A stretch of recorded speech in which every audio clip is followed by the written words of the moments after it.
Hello, parents. Welcome to the Masterful Parenting Podcast. I'm Anne Alvares, parent coach, school counselor, and mother of two. Do you sometimes struggle with your parenting role? Do you notice that sometimes you're repeating patterns that you learned in your own childhood? Maybe you are carrying childhood pain that has not been healed, and you notice that it is showing up in your parenting with your own children. Perhaps you yell or get frustrated easily. Maybe you are directing them or telling them what to do all the time, and you notice that your actions are affecting your relationship with your children. Well, parents, I totally understand this. I came from childhood pain and I learned how to be a relational parent with my children. And I can teach this to you as well. This podcast is all about learning how to heal the childhood pain that we are carrying so that we can foster healthy relationships with our kids. Join us every week for a new show, and we will dive into the healing and the fostering of healthy relationships with our children.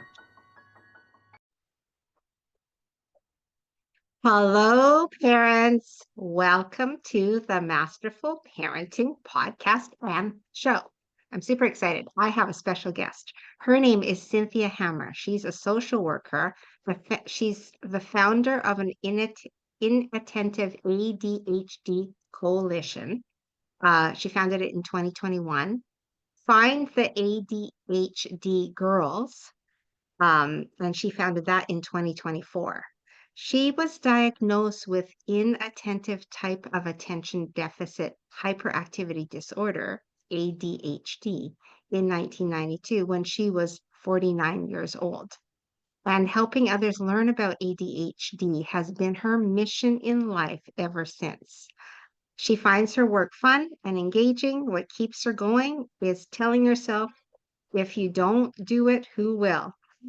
Cynthia co-authored the memoir and self-help book and audiobook, Living with Inattentive ADHD. Welcome, Cynthia. Thanks, Anne. Good to Oh, be here. I'm so excited. This is such a big topic, and it's going to resonate with so many parents. Today we're going to help you Mm. parents with this topic of ADHD. So my first question, Cynthia, is how did you come into this work of helping girls get early diagnosis for ADHD? I guess shortly after I was diagnosed, I started my first nonprofit, and it was to help adults learn about ADHD. And I ran that for 15 years, and then I retired. But during retirement, I wrote my book about living with inattentive ADHD.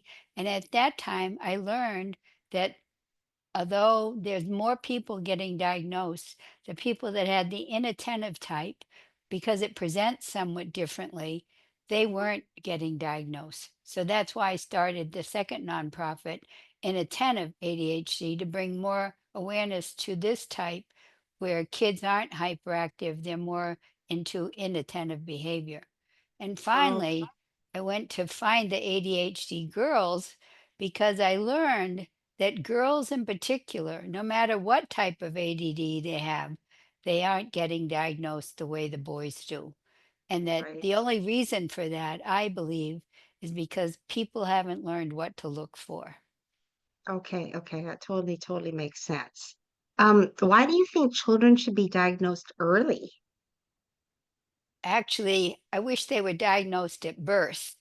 Because if you have any kind of disability or different, if you had poor earsight, poor hearing, and you live 5 or 6 years without knowing, think of how that is going to change how you're interacting with the world.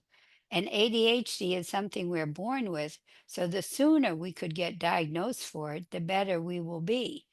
But the problem is, it's not a condition that can be diagnosed with a blood test or with an x-ray.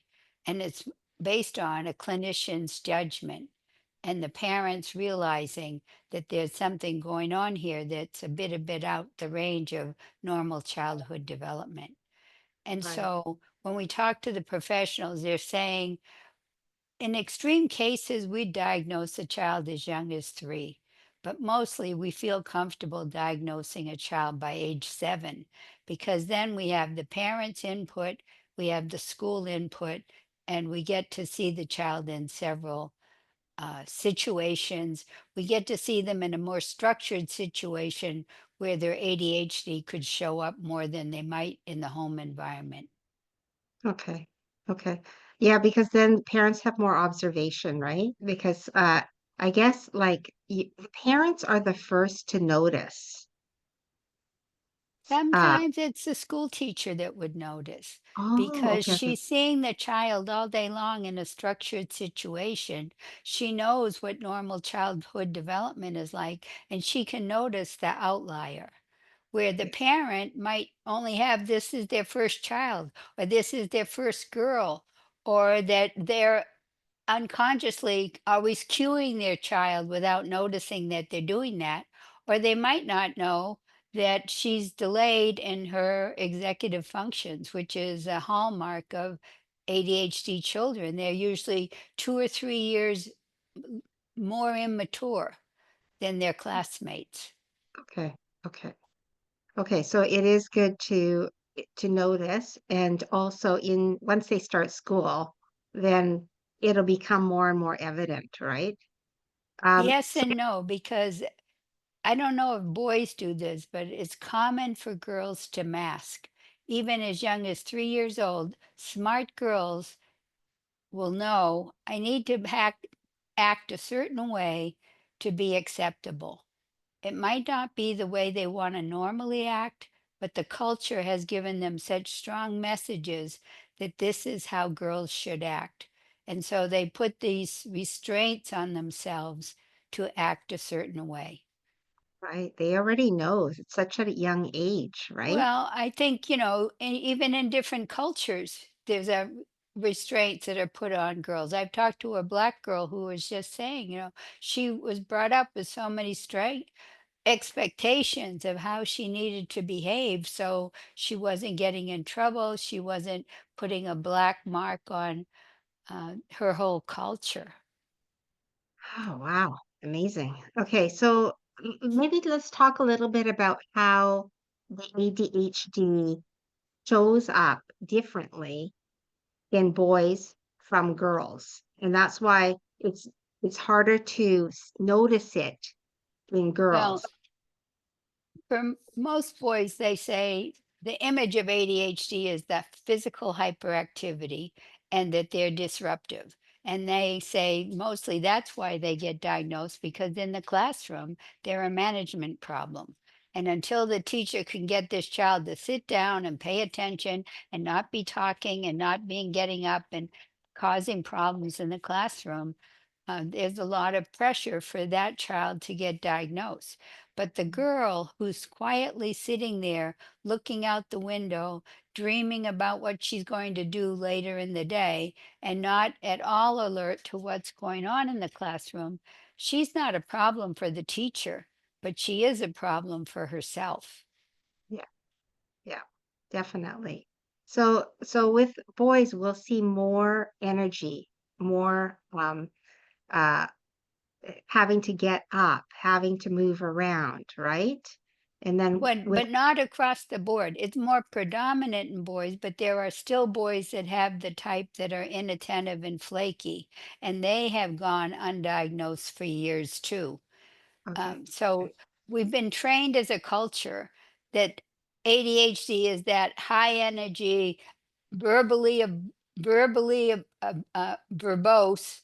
uh, yes, you know, high energy all day long and very yeah, physically active. That's ADHD. They got the yeah. heebie-jeebies. Uh, Can't they're, sit still. yeah, yeah, right. That's Ants in it. their pants. And so when you don't see that and you're told ADHD is also this other way, where it's their internal, they're hyperactive internally, but they could have a very calm exterior, but they're Mhm. not present. Okay, Their mind is elsewhere. right. Okay, okay, okay. That totally So makes sense. so that Uh, and the more girls have that type. So the boys have the more physical but there's some that don't. With the girls, more of them have the inattentive type, but some of them don't. Some of them have the hyperactive type, but because of culture, they're suppressing their hyperactivity. When I Okay. talked to the women that had the type, it's called combined type, where they have the high energy, they said that they would be biting their cheek or turning their foot over, causing themselves some slight pain to remind themselves, I need to stay in my seat. I need to not talk. I need to, they wanted to meet the teacher's expectations, but it was Yeah. very hard for them. Wow. Wow, that would be like very frustrating and difficult. Yeah. So what are some of the signs that parents should look for in their girls that may indicate ADHD? I think in the home, the parents should be wondering how often they have to call the child to do something. And then if the child starts to do something, if they can persist at it, or if they go back and in a few minutes she's already been distracted and she's on to some other task. So probably persevering in a task, especially a task that they didn't want to do, because our mind always drifts to the thing that's interesting to us. It's very hard for us to stick with the things that are boring. It's much more arduous for us to be on something that's boring. Often these children are forgetful. They're losing things. You could keep buying them a new pair of mittens and they'd keep losing them at school. So there's a problem with tracking their possessions. They're often messy, uh, disorganized, even though they benefit from being in an organized situation, they often are not able to create that for themselves. Mm. So some of the things that help these children is having a home that's well structured, having a home with things happening at routine times so the children know what's predictable. And often it resorts to having signs to say, when you get up in the morning, these are the tasks you need to do. Um, Having more clocks around the house so they can stay aware of the time and the passing of time. Some of these children are sensitive to how fabrics feel or how the texture of foods are. They wouldn't like this. It and with the girls, it's not one blatant thing like it could be with the boys. That hyperactive, disruptive behavior. The girls, it's kind of like more of a detective. And that's what we have with our checklist is all the kinds of behaviors to look for. And if there's several of them, that's when you'd reach the level of concern. Not doing their homework or doing their homework, forgetting to pass it in, um, not knowing where the class is. Going to observe your child at school and see how she functions at school is a helpful thing for parents to know. Yes, Um, what they've also said is that at the start of the school year, the child can look really good because a child with ADD, when something is new, it's interesting and it engages their attention. But as school goes on, maybe month 2 or 3, it's routine, it's a little boring, and then it's yeah, harder for them to be paying attention. totally makes sense. But also it's consistency, right? Like they might have a one-off where they aren't paying attention, or you have to remind them a few times, but maybe that's a one-off. But this is you're talking about Oh, behaviors that oh are yes, not consistent. not occasionally. This is often everywhere, no matter where you are. Okay, Wherever you go, your ADHD is there with you. okay. Okay, and then what other tools can parents use then to help their kids? Like I'm assuming that parents need to be much more patient, right? Oh, Because I want to get into like it's not their fault that they're this way, right? well, Uh, that's where the early diagnosis helps because as soon as you have that knowledge that your child has this condition, it's going mhm, to change your perception. It's going to change your expectations. It's going to develop more understanding and compassion in the parents. It doesn't mean they'll never become impatient with the child, but they have a different frame of reference for looking at their child. Yes, yes, and it's not. I think we need to take away some parent worry because um, you can still be fully functional and grow into adult life and go to college and go to university like you did, right? You have your master's in social work with this condition, Yes. but there's some tools that are needed to help our children become successful, right, in the tasks that they're required to do, right? They Right. need And systems in okay, place. so there's a stigma against the medication for ADHD, but our organization and all reputable organizations say that medication is the most effective treatment, and that parents, we hope, will educate themselves about medication and be willing to try it with their children, because most parents who eventually start their children on medication are dismayed that they didn't start sooner. Yes. But for myself, I grew up in a home where my mother was at home, my dad worked, and there was a lot of structure to our home. So I said I got the structure, but I didn't get medication. Where today, some children are getting the medication without the structure. Mhm. And we really need both things to get that optimal functioning. Okay. Okay, that totally makes sense. I just want to share that as a school teacher, I've been I was a school teacher for many, many years, and then as a school counselor, I was resistant in the beginning to medication. But then I noticed when my students got on the medication, they were so much better in school. Yeah. They could focus. And teenagers, I will tell you, if you deny teenagers the medication and they have this condition, then they're going to self-medicate. So I had Mm. students too that would smoke marijuana and they would tell me that it helped them in their focusing. They said, Right, I can right, focus then. right. So we have to really listen to our kids if they are like, don't be so resistant to medication because we're both saying the same thing that if it helps our kids, then we need to go that route, right? And have the structure with the medication. There's a lot of evidence that children that aren't medicated, there's a lot of harm that happens from that. Not being medicated, they're more likely to have uh, car accidents, more likely to attempt suicide, more likely to be pregnant, more likely to have substance abuse. So you have to weigh what could be the downsides of not getting your child diagnosed and treated with the upsides of medication, the downsides of Exactly. medication. I mean, there's people and parents have concern about medication, but they need to weigh that with the concerns of leaving their child unmedicated. Yes. Yes. And I think if parents are not sure, okay, I'm just going to say teenagers, they are forgetful. Teenagers, there is like a teenage brain component. But if you're not sure, does my child have ADHD? And sometimes your child will tell you, I think I have ADHD, right? So we have to listen to that. But if you're not sure, you can always consult with the teachers. You can always say, what do you notice in the classroom? You know, is she attentive? Is she listening?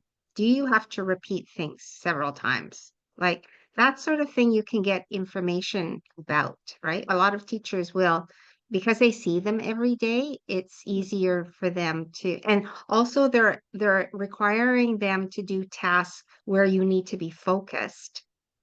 Right. If They if the teachers are observant, they probably could see these things, but sometimes the girls put themselves under so much pressure to be perfect that they don't show the behaviors at school, and they fall apart when they get home because they had been putting themselves under so much stress at school.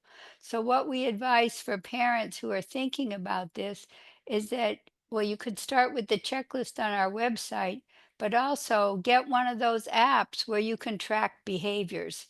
and you could chart the behaviors, like keep track. How often did she miss the bus? How often did she lose her schoolwork? All the behaviors that fit into this complex of ADHD. So when you go to see the physician, you have the data. Brilliant.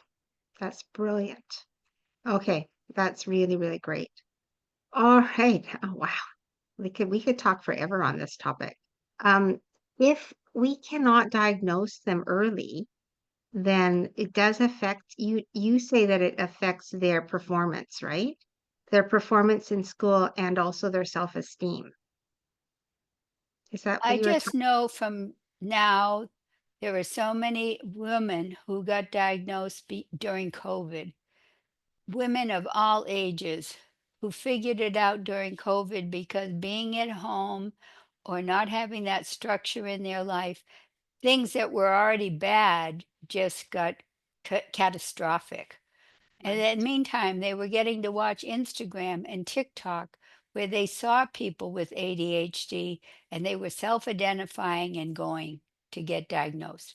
So listening to those stories, and we have lots of personal essays on our website of women who didn't get diagnosed till later in life, and the Mhm. sadness that they have, the years of um, depression, anxiety, overeating, going to therapy, not being helped, being on medicines that weren't the right medicines. They're heartbreaking stories. And so part of that, to not have more women, more girls grow up experiencing their diminished lives, that's the motivation for Find the ADHD Girls. Yes, definitely. Wow, that is such good information um, for people and parents to know. Absolutely, 100%. Okay. I don't know, you're so good at this. Maybe do you want to do a little recap? What do you want parents to leave with today? The information, like just brief information, what you would like parents to understand and take with them. Well, our focus is on the 7-year-old girl because that's the age we want them to get diagnosed. But we have a checklist at our website, which was developed with physicians and psychologists. So I feel that it has a lot of validity. It's a screener. And if you have concerns about your daughter, no matter who's saying to you, oh, she's fine, there's no need to worry, she's going to grow out of it. If you have concerns, I would encourage you to go to our website and fill out that checklist. It's a starting point. And even if you fill it out and there are very few checks, you could go back later if your concerns continue, because sometimes as environmental stresses increase on a child, the behaviors of ADHD become more pronounced, more noticeable. There's a feeling too that girls sometimes get diagnosed more as they move into middle school or they start their period because the hormones tie into this. But I just want to say, if you have any concern, go to our website. It's just findtheadhdgirls.org. The questionnaire, the checklist is right there to fill out. It's an online form. And then there's all these resources available at the website to help you move forward. Wow, that's amazing. All right, Cynthia, I will put the links parents on the show notes. So you will have access to the links that Cynthia just told us about. So, Cynthia, tell parents where they can find you, uh, how they can get help, more resources, anything that you can share. Well, I mean, we're on Facebook, we're on Instagram, we're on LinkedIn, we're on YouTube. So we try to be everywhere. You probably, once you run into us, you won't be able to avoid us. But on our website, we have resources of books that other people have written, and then all the materials that we produce are in the public domain, so people can download and share them at will wherever they want to. So um, I don't know what more to say. It's important that parents get themselves properly educated about ADHD, not be pursuing the charlatans that they see on TikTok. The reliable sources besides us are CHADD.org, and also Attitude Magazine. And those are wonderful places to get good education. Oh, so good. Thank you so much, Cynthia. I really appreciate this. Let's get our girls diagnosed early and Yes. get them the help that they need, right? Yeah. That's so important. Thank you so much for the show today. Thank you for joining and sharing your expertise. Yeah. Parents, I hope this helped you. It really enlightened me, and I know more as well. So it's going to help me when I'm working with my students. Thank you so much, everybody, and we will see you next time. Okay. Bye for now. Thank you, parents, for joining the show today. I hope it was valuable and that you have some useful tools to use with your children. If this show blessed you or changed you in any way, I would appreciate a review on my podcast, or subscribe to my YouTube channel, or perhaps you could even recommend our masterful parenting to your family and friends. Thank you so much, parents.